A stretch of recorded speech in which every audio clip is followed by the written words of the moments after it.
Arcades have been around as early as the 1930s, starting with coin-operated pinball machines. The golden age of arcades was between the late 1970s to the mid-1980s, but then the industry declined due to the rise of home video game consoles such as Xbox and PlayStation. Today, arcades are in a niche market, providing games that use special controllers that aren't accessible to home users, such as dance games.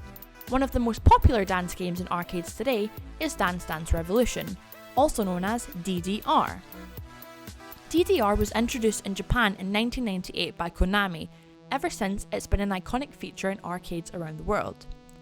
But even though arcades are in a niche market in the UK, I wanted to find out what they were like.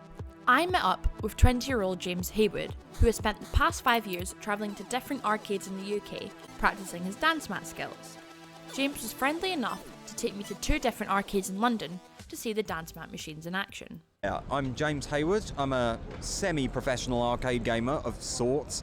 I've been playing arcade games for the last 5 years, inspired by a time where I saw a scene in Diary of a Wimpy Kid where 2 actors tried to act out playing on a dance mat cabinet. I took one look at that scene and went, no, I can do one better than that. Went downstairs after the film, and 5 years later I've never looked back. The first arcade that James takes me to is Las Vegas Arcade, which is located right in the heart of Soho, next to Chinatown. As we walk down to the main arcade floor, I'm really surprised about how busy it is. The atmosphere is amazing and everyone is in a good mood. James takes me over to the dance mat and begins his first game. James usually goes to arcades with groups of people. He enjoys the social element of it. So much so that he does regular meetups with groups of guys who he met on Facebook in the Vega Arcade, which is located in Angel. This is something that before moving to London, James didn't experience. The thing was, when I came to London for the first time, I assumed it would be like Essex. When I was back in senior school, there was me and only a couple of other guys who did this sort of thing, and we're into these sorts of things. But then I come into London, and it's a big difference. It was probably the first time I ever did cosplay in public outside of like a Comic-Con day, and it's now become a sort of tradition of mine. My friends now almost associate me with the character of Ash Ketchum from Pokemon. Just one of those brilliant things about London. You can just turn up and anything goes. James then explained to me what got him into arcades and what the future holds for him. It was a result of a lot of things at home and a lot of sort of goings on. Admittedly, that particular time in my life wasn't all that great, and through a lot of different events, I got into Pokemon. After watching Pokemon, I watched other anime, things like Dragon Ball, which many people I'm sure have heard of.